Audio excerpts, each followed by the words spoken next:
Now, this was, of course, far from the first time that Americans heard that the way our government functions is basically the opposite of the fairy tales we are taught about democratic accountability in a constitutional republic. Anyone who knows anything about how Washington really works, by definition, already knew that we live under the reign of unelected permanent power factions in Washington, who exercise unlimited power regardless of the outcome of the symbolic elections we're permitted to participate in once every 2 years by punching one of the two holes next to the same two parties. Recall that in 2013, Edward Snowden enabled us to reveal that the National Security Agency, in conjunction with the CIA and FBI, had been unconstitutionally and illegally spying on innocent American citizens, millions of them at a time, for years. Federal courts that examined those programs, once we were able to reveal them, they had previously been kept secret, concluded that they violated the Fourth Amendment's prohibition on warrantless searches and violated congressional statutes to boot. But 3 years earlier, in 2010, the Washington Post published a 3-part investigative series led by the 2-time Pulitzer Prize winner Donna Priest, entitled, quote, Top Secret America. This installment, this expose, described how the U.S. security state in the wake of 9/11 and the exploding intelligence budget it ushered in has become so sprawling and so secretive and so unaccountable that very few people have any idea what it really is doing. And that no one person, not the CIA director, nor the director of national intelligence, nor the Pentagon chief, and most certainly not the elected U.S. president, has any idea of what these agencies are really doing. The Post headline was this, quote, a hidden world, growing beyond control. The government has built a national security and intelligence system so big, so complex, and so hard to manage, no one really knows if it's fulfilling its most important purpose, keeping citizens safe.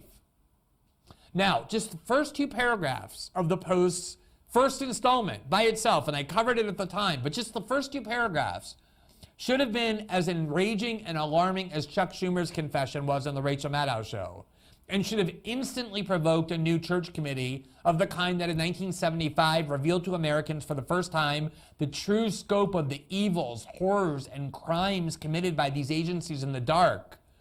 Everything from gruesome drug experiments on unwitting Americans to develop mind control narcotics. That was really one of the things they discovered, to infiltration of almost every domestic political group on the left and the right, which the U.S. security state perceived as too hostile to establishment power and orthodoxies to be left alone. The Post expose began this way, quote, the top secret world the government created in response to the terrorist attacks of September 11, 2001 has become so large, so unwieldy, and so secretive that no one knows how much money it costs, how many people it employs, how many programs exist within it, or exactly how many agencies do the same work. These are some of the findings of a 2-year investigation by the Washington Post that discovered what amounts to an alternative geography of the United States, a top secret America hidden from public view and lacking in thorough oversight. The Post article quoted one of the most senior defense officials, in fact, the most senior one, the Secretary of Defense, to illustrate how out of control and unaccountable this entire system has become. Quote, in the Defense Department, where more than 2/3 of the intelligence programs reside, only a handful of senior officials, called super users, have the ability to even know about all the department's activities.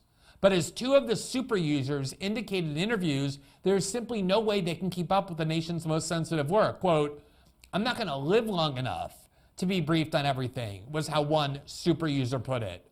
The other recounted that for his initial briefing, he was escorted into a tiny dark room, seated at a small table, and told he couldn't take notes. Program after program began flashing on his screen, he said, until he yelled, stop, in frustration.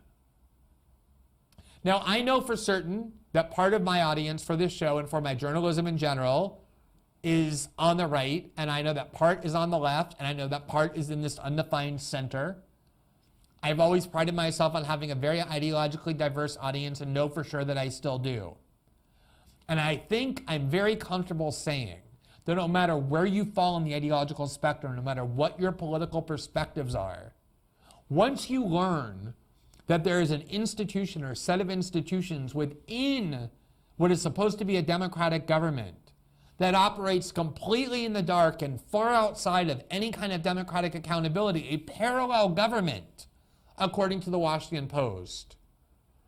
We should at least have our representatives in Congress launch an investigation to find out what it is that they're doing. And that's especially the case given how much we've learned just in the past 6 weeks alone about how much these agencies, Homeland Security, CIA, FBI, are deliberately insinuating themselves into our domestic politics and manipulating our political discourse and the flow of information.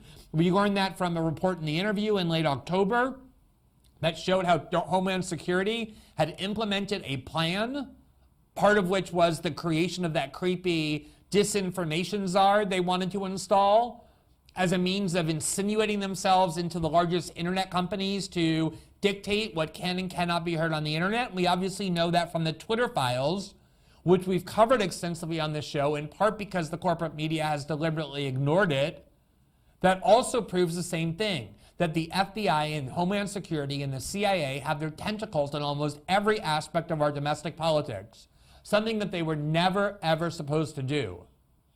And once you know that, in addition to everything else I just showed you, including Chuck Schumer saying everyone's petrified to criticize the CIA because they'll destroy you if you do, that should immediately settle the question of whether you believe that Congress should exercise its investigative function as it did in 1975 with the Church Committee, which is now 47 years ago, to uncover what these agencies are actually doing, to bring transparency and light to them, which is required in a democracy. Remember when the Washington Post flamboyantly changed its motto once Donald Trump was elected to "Democracy dies in darkness." Indeed it does, and there's nothing darker than the U.S. security state.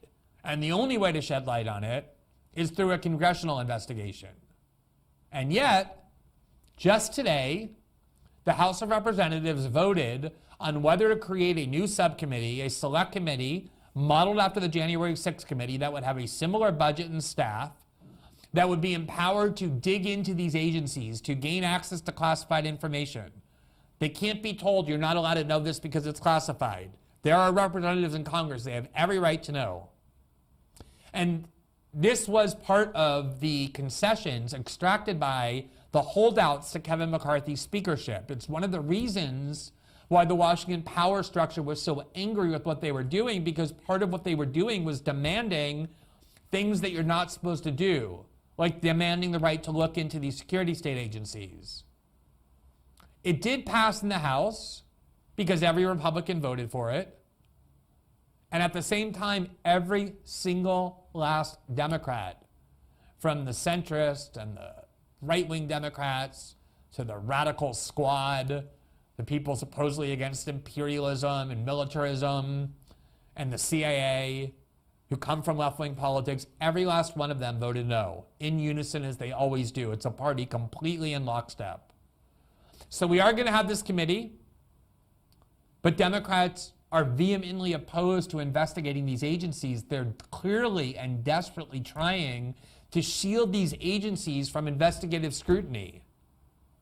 It's really worth asking why. And I think the best way to understand that is just to listen to what they're saying. So let's start with the newly elected minority leader of the House Democratic Caucus, Hakeem Jeffries, who went onto Twitter today to justify why Democrats had decided to vote against this committee. I'm not sure if we can put this up on the screen, but I see it there. It says, quote, "Extreme MAGA Republicans have established a select committee on insurrection protection. We will fight it tooth and nail." Hakeem Jeffries is telling you that insurrection means trying to find out what the CIA, FBI, and NSA are doing, as if that's a war against the United States government to bring transparency to these agencies. This is what he means. And if you doubt that, listen to what every other Democrat, including Democrats in liberal media, are saying in rage over the fact that the Republicans want to do what a bipartisan committee of Congress 47 years ago did, led by liberals like Frank Church of Idaho. Listen to what they're saying about why they oppose it. Let's start.